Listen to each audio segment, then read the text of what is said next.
If you want to be rich, you will have to make sacrifices. You will spend millions every day. Daniel frowned slightly. Spending money is easy. The man's eyes darkened. Fail, he said softly, and you will not live long enough to regret it. Fear returned to Daniel's chest. And this time, it refused to leave. At 22, Daniel already felt far older than his age. Not because life had beaten him badly, but because it had disappointed him consistently. Every morning, he woke up with plans and quiet hope. Every night, he went to bed with reasons why nothing had worked. His days were filled with effort, his nights were filled with explanations. That afternoon, Daniel stood across the street from a popular lounge, pretending to scroll through his phone. In truth, he was watching the arrival of cars. One after another, expensive vehicles rolled into the parking lot, sleek, polished, confident. Their engines purred softly, as though even sound was obedient to money. The men stepping out of them looked relaxed, unhurried, as if life had already apologized to them and offered compensation. Daniel did not need to look closely to recognize the faces. Connor turned Sadiq. Once, they had all stood where he stood now. Worn the same cheap clothes. Complained about the same lack of money. Shared dreams that felt too big for their pockets. Once, none of them had been special. Now, they were everything he was not. Daniel. Connor's voice cut through the afternoon air. Daniel turned slowly, already bracing himself. Connor leaned casually against a black Lexus, one arm resting on the roof. His wristwatch caught the sunlight and flashed briefly. His clothes sat on him perfectly, as though they had been made with him in mind. Even his laughter sounded expensive now. I thought you would have left this area by now, Connor said, smiling. Tom chuckled. Or at least upgraded that phone. Sadiq said nothing. He only looked Daniel up and down, his eyes lingering for a moment before he shook his head quietly, almost in pity. Daniel forced a smile that did not reach his eyes. Some people are not as lucky as others. Luck. Connor repeated, amused. If that's what you want to call it. As they spoke, laughter drifted toward them from the lounge entrance. A girl approached, Ifinanya. He had admired her for months. Quietly. From a distance. He had never found the courage to approach her properly. Now, she barely noticed him. Her eyes went straight to Connor. She smiled easily, stepped closer, and slipped her arm around his. Something inside Daniel sank, slowly, painfully. Daniel did not trust himself to respond. He muttered an excuse, turned away, and walked off before the bitterness on his face betrayed him. That night, his room felt smaller than usual. The cracked walls seemed closer, the ceiling lower. Daniel lay on his thin mattress, staring upward as mosquitoes hummed endlessly in the darkness. His phone lay beside him, face down, silent, as though it had nothing to offer. When it finally vibrated, his heart jumped. It was his mother. Daniel, your father's drugs are almost finished. Please try. He turned his face toward the wall. He had tried. He had submitted applications, attended interviews, waited patiently, hoped foolishly, and failed quietly. He was tired of explaining himself to people who barely listened. Tired of being told to keep pushing by people who had already arrived. Everywhere he looked, young men his age were rising, fast, effortlessly, as though success had chosen them personally. Later that week, he ran into Ibrahim. Ibrahim looked different. Not flashy, but settled. Calm. There was a quiet confidence about him that Daniel recognized immediately. You look stressed, Ibrahim said after studying him for a moment. Daniel laughed dryly. Life has its reasons. I used to look like that, Ibrahim said, stirring his food slowly. Daniel glanced at him. What changed? Ibrahim hesitated, not long, just enough. I stopped believing that effort alone is enough, he said. I started doing what works. Daniel's heart beat faster. And what works? Ibrahim met his eyes. Yahoo! They did not say the rest. 2 nights later, Daniel found himself in Ibrahim's apartment, surrounded by the soft glow of laptop screens. This was where his friends spent their nights now. This was where money was created. At first, everything felt unreal. He watched. Listened. Failed. Tried again. Then, one night, an alert entered his phone. He stared at the screen, frozen. The number looked wrong. Impossible. He waited for it to disappear. It didn't. More alerts followed in the weeks that came after. Slowly at first. Then more confidently. Daniel upgraded his clothes. Bought a better phone. People spoke to him differently. Looked at him longer. Took him seriously. He felt visible. Yet, even as his confidence grew, he noticed something else. One night, while they sat drinking, Connor's laughter faded. Yahoo alone does not create real wealth, Connor said quietly. The room grew serious. Tom nodded. If you want money that changes your life permanently, there are other paths. Daniel hesitated. What kind of paths? Paths with conditions, Sadiq said. They spoke carefully after that. Tom explained that he could never sleep at night, no matter how exhausted he was. Sadiq admitted he could never stay in one place, always moving, never resting. Connor spoke last. My own sacrifice, he said slowly, cost me more than comfort. Daniel swallowed. And mine. Connor studied him. Everyone's sacrifice is different. The word stayed with Daniel. 2 days later, they took him to see a native doctor. The man listened quietly, then spoke with calm authority. If you want to be rich, you will have to make sacrifices. You will spend millions every day. Daniel frowned slightly. Spending money is easy. The man's eyes darkened. Fail, he said softly, and you will not live long enough to regret it. Fear returned to Daniel's chest.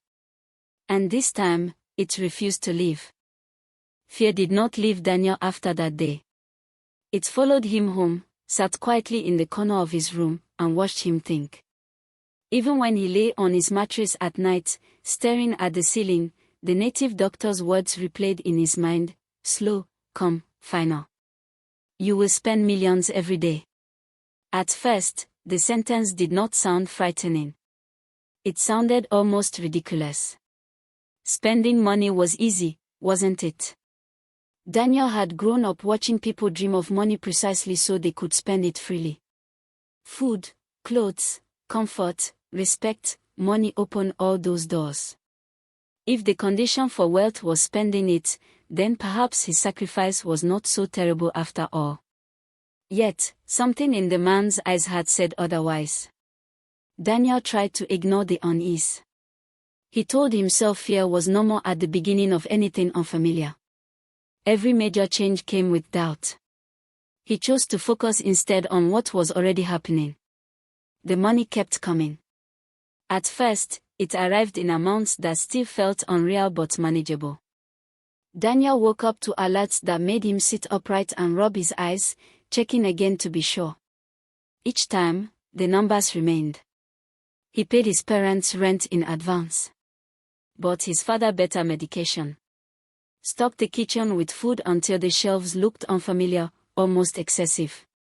His mother cried quietly the first time she cooked a full meal without counting ingredients. Daniel told himself this was why he had chosen this path. Soon, spending became enjoyable. He bought clothes that fit him properly, not the oversized hand-me-downs he was used to.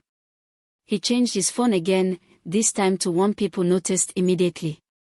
When he walked into places, security guards nodded instead of ignoring him. Shop attendants smiled wider, spoke softer. Respect came easily now. Connor took him out often, showing him how to live as someone who had arrived. Expensive lounges. Private rooms. Tables filled with bottles Daniel could not pronounce properly. Music thumped through his chest while laughter circled him like a crown. Girls noticed him now. Some approached boldly. Others waited for him to notice them first. Daniel enjoyed the attention more than he admitted. Each smile felt like repayment for years of invisibility. Spending money felt like power. When the native doctor's words came back to him, Daniel laughed them off. He was already spending thousands without thinking. Millions, he told himself, would come naturally with time. The money increased. Weeks passed, and the figures grew larger. What once shocked him now barely slowed his breathing. Daniel upgraded his apartment, moving into a place with steady electricity, cold floors, and silence that felt expensive. He bought a car, not used, not borrowed, but new. The smell inside it made him smile every time. He spent freely. Too freely. Restaurants became boring, so he started tipping excessively. Shopping bored him too, so he bought multiple versions of the same thing. When that still wasn't enough, he began paying for others, friends, strangers, anyone within reach. It felt good. But the money kept coming. Soon, Daniel noticed a problem he had never imagined having. He could not spend fast enough. Some nights, he sat alone in his apartment, scrolling through his account balances, his brows drawn together in confusion. The numbers rose even when he did nothing. Money entered without effort, without pause. At first, he saw it as a blessing. Then it became pressure. The native doctor's warning returned with weight now. Every day. The words echoed. Not sometimes. Not when convenient. Every day. Daniel became intentional about spending. He started hosting parties, not because he wanted to, but because it was an efficient way to burn money quickly. Music, drinks, food, women, laughter. He paid for everything. When guests offered to contribute, he waved them off impatiently.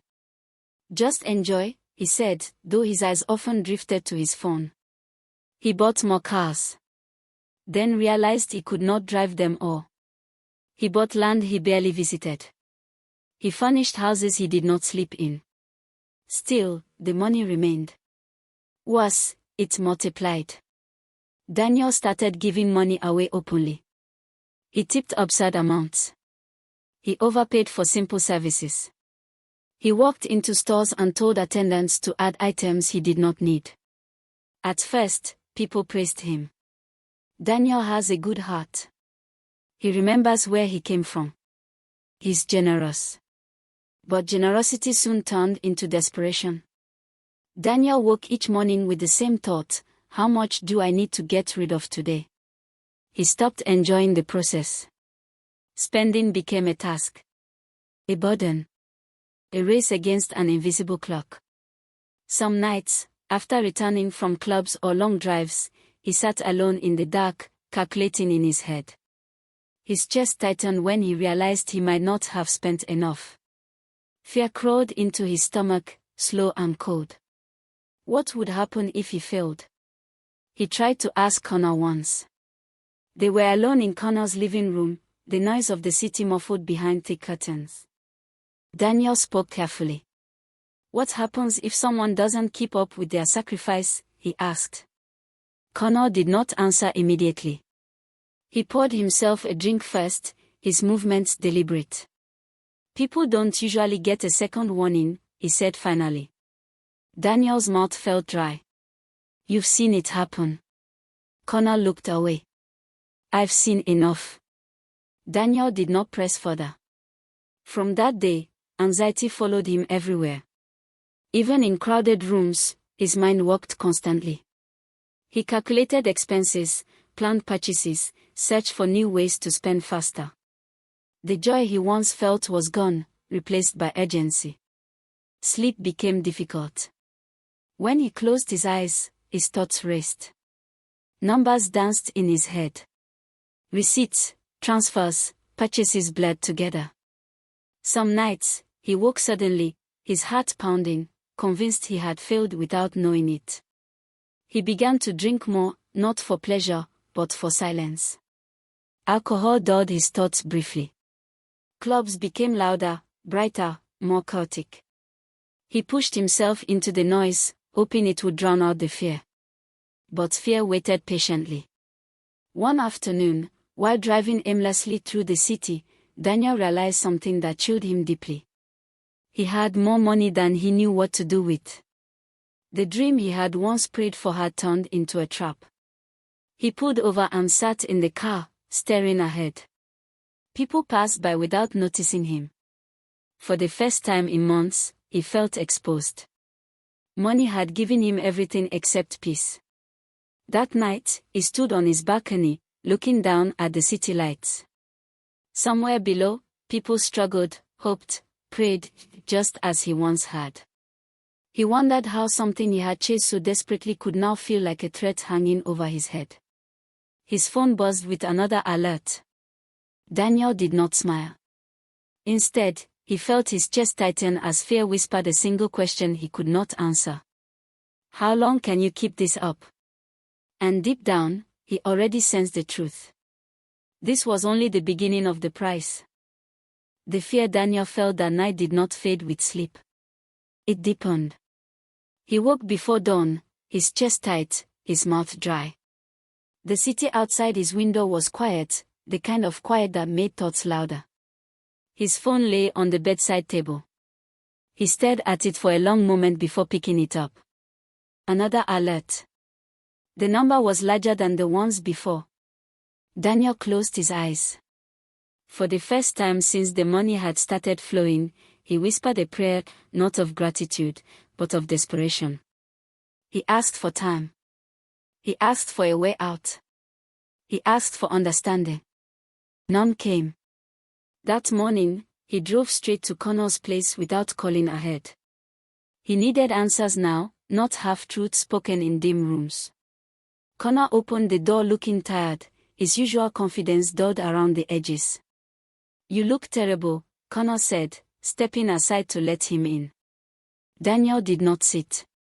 He paced. I can't keep up, Daniel said bluntly. The money keeps increasing. I spend all day trying to get rid of it, and it still comes back. Connor leaned against the wall, arms crossed. You agreed to the condition. I didn't know it would be like this. Connor laughed softly, without humor. None of us ever does. Daniel stopped pacing. How long do I have? Connor hesitated. That was all the answer Daniel needed. How long? Daniel repeated, his voice sharper now. Connor exhaled slowly. You don't get a schedule. You only get consequences. Daniel felt something break inside his chest. He left Connor's house feeling hollow. From that day on, Daniel's life became a frantic calculation. He stopped pretending to enjoy anything. His days blurred together, banks, dealerships, stores, parties, donations. He paid hospital bills for strangers. Sponsored events he never attended. Bought properties through agents without seeing them. Still, the money remained. People began to whisper. Some said Daniel was laundering money. Others said he had lost his mind. Old friends avoided him, unsettled by the wild look in his eyes, by the way his laughter came too late or not at all. Even the women noticed the change. You don't listen anymore, one of them said one night, watching him scroll through his phone while she spoke. Daniel barely heard her. Sleep abandoned him completely. When exhaustion finally dragged him under, his dreams were filled with numbers chasing him down endless corridors, with a voice calmly reminding him of time. He returned to the native doctor alone. The man looked at him for a long time before speaking. You are afraid now, the man said. Daniel nodded. I am trying. I spend everything. The man shook his head slowly. You misunderstand the rule. Daniel leaned forward. Explain it to me. You are not meant to win, the man said simply. You are meant to run. Daniel's breath caught. There must be a way out. The man's gaze hardened. There is only completion. Daniel left shaking. That night, he did something he had not done in years. He went home. Not his apartment, but his parents' house. His mother opened the door and froze when she saw him. He looked thinner. Older. Haunted. Daniel, she whispered. He stepped inside without speaking and sat heavily on the couch. The house smelled familiar: food, soap, memories. For a moment, the weight in his chest eased. His father watched him quietly. My son, his father said gently, money has not given you peace. Daniel laughed weakly. No. Tears surprised him. They came suddenly, uncontrollably. He buried his face in his hands, shoulders shaking. I wanted respect, he said between breaths. I wanted to matter. His mother held him like she did when he was a child. You always mattered. For the first time, Daniel considered stopping. Not the spending, but everything. He stayed the night. At dawn, his phone vibrated endlessly. Alert after alert after alert. Daniel stared at the screen, his hands trembling. He had not spent enough the day before. Panic seized him. He jumped up, waking his parents, muttering apologies, grabbing his keys. His mother followed him to the door. Daniel, slow down, she begged. I don't have time, he said, his voice breaking. He drove wildly through the city, shoving money into people's hands, throwing cash onto counters, shouting at confused attendants to take more.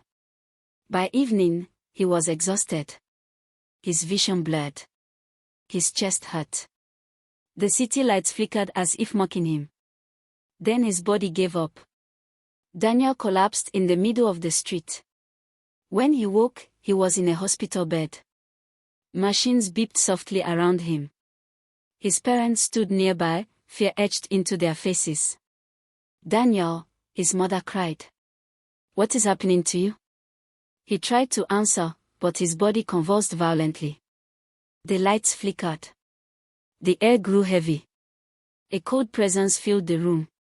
Daniel screamed. Not in pain, but in terror. Something invisible pressed down on him, heavy and final. His eyes widened as he realized the truth he had avoided for too long. The sacrifice had never been about money. It had been about control. About greed. About knowing when to stop, and refusing to. As the room erupted in chaos, Daniel felt himself slipping. Memories flooded him: laughter, hunger, hope, the first alert, the first smile. Regret burned through him. I'm sorry, he whispered, though he did not know to whom. Then everything went still. The machine screamed. His mother collapsed. Daniel was gone. The money disappeared as suddenly as it had come. Accounts emptied. Properties vanished into disputes. Cars were seized. Nothing remained. In the end, Daniel left behind no fortune. Only a story. A warning whispered among young men chasing fast wealth. That money taken without patience always comes back for payment. And sometimes, the price is your life.